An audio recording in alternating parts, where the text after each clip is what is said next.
एएलएन coaching institute Kota का यात्रा का पहला सफर का शुरुआत कुछ इस प्रकार से करते हैं। 29 मई 2024 को प्रातः 6 बजे हम अंबिकापुर से ट्रेन में बैठ जाते हैं और उसके बाद में लगभग 8 घंटा का सफ़र को पूर्ण करने के बाद में दोपहर 2 बजे जबलपुर रेलवे जंक्शन पहुंच जाते हैं। उसके बाद रात 9:30 में कोटा जंक्शन के लिए हम रवाना हो जाते हैं और यहाँ पर लगभग 22 घंटा का सफ़र पूर्ण करने के बाद में 30 मई 2024 को प्रातः 7 बजे कोटा जंक्शन पहुंच जाते हैं। यहाँ से हम एक ऑटो वाले भैया के साथ संपर्क करके यहाँ पर ऑटो से लैंडमार्क सिटी के लिए रवाना हो जाते हैं। रेलवे स्टेशन से लैंडमार्क सिटी के लिए ऑटो वाले के द्वारा कुछ अलग अलग रेट बताया जाता है, लेकिन हमने कम से कम रेट में बात कर लिया है। यहाँ पर हम नयापुरा चौक और उसके बाद में रिवर फ्रंट को क्रॉस करते हुए लगभग 5 से 10 मिनट के बीच में हम यहाँ पर पुष्पांगन रेजिडेंस पहुँच जाते हैं। यहाँ पर हमारे चिर परिचित एक मित्र हैं पिंटू जी, उनसे पहले से हमारा बात हो गया रहता है और यहाँ पर वो अपना रेजिडेंस को दिखाते हैं, यहाँ पर रूम को दिखा देते हैं और उसके बाद में यहाँ पर हम अपने पूरे सामान को रख लेते हैं और उसके बाद में लगभग आधा घंटा आराम करने के बाद में लैंडमार्क में स्थित एएलएन कोचिंग इंस्टीट्यूट का एक ब्रांच है संज्ञान, वहाँ पर चल देते हैं। यहाँ पर जाने का हमारा जो एक्साइटमेंट है वो बहुत ज़्यादा बढ़ा हुआ रहता है।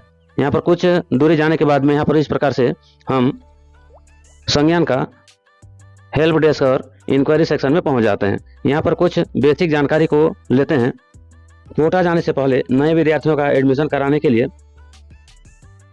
एएलएन का ऑफिशियल वेबसाइट से हमने रजिस्ट्रेशन पूर्ण कर लिया होता है। यहाँ पर विद्यार्थियों का एडमिशन फीस को जमा करने के लिए यहाँ पर हम पहुँच जाते हैं।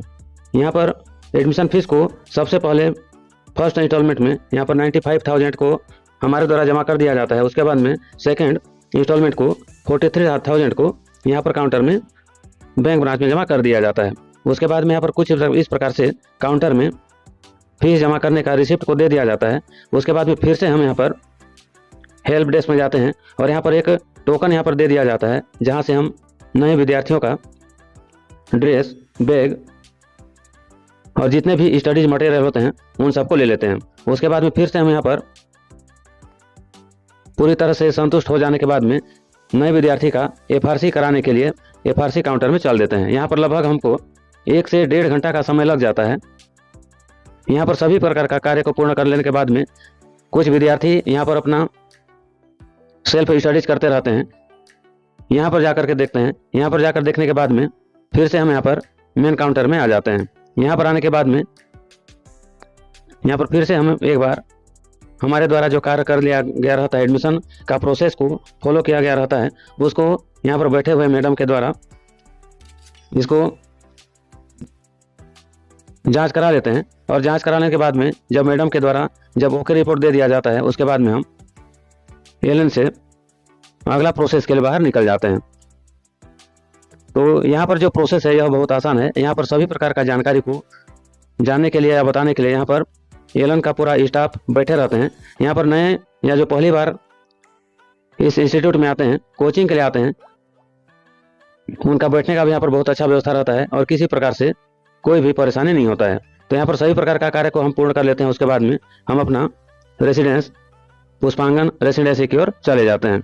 यहाँ पर जाने के बाद में अगले दिन यहाँ पर विद्यार्थियों को क्लास अटेंड करने के लिए यहाँ पर छोड़ दिया गया रहता है। यहाँ पर हम 11:30 बजे विद्यार्थियों का निकलने का वेट करते हैं। तो जब पहली बार यहाँ पर आप आते हैं तो यहाँ पर विद्यार्थियों का संख्या को देख करके आपको अचरज हो सकता है। तो यहाँ पर बहुत अधिक संख्या में जो विद्यार्थी होते हैं वो बाहर निकलना शुरू कर देते हैं। तो यहाँ पर विद्यार्थियों का यहाँ पर एग्जिट होने का और एंटर करने का जो टाइम होता है यह लगभग आधा घंटा से पौन घंटा का समय लग जाता है। तो चूँकि हम पहली बार यहाँ पर एएलएन कोटा में विजिट किए रहते हैं, तो यहाँ पर कोचिंग इंस्टीट्यूट से निकलने वाले बच्चों का जो एक्सप्रेशन होता है, उनका जो एक्साइटमेंट होता है, उसको देखने के लिए हम बहुत ज़्यादा लालयित रहते हैं।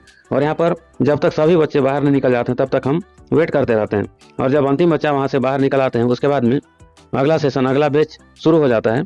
सेकंड पाली का बैच शुरू हो जाता है। उसके बाद में हम यहाँ पर सभी जो नए बच्चे होते हैं उनके साथ में उनको साथ में लेकर के हम वापस आ जाते हैं। तो यहाँ पर आने के बाद में हमारे साथ में क्लियर होना चाहिए। जो हमारे चाचा रहते हैं अनिल कुमार यादव जी, इनके 3 पुत्र नेट यहाँ से क्वालिफाई कर ले रहते हैं और इस साल 2024 में इनके 2 पुत्र नीट में क्वालिफाइड हो गए रहते हैं। उनके द्वारा जो पहली बार गए बच्चे का काउंसलिंग किया जाता है, उनको उनका डाउट को क्लियर किया जाता है।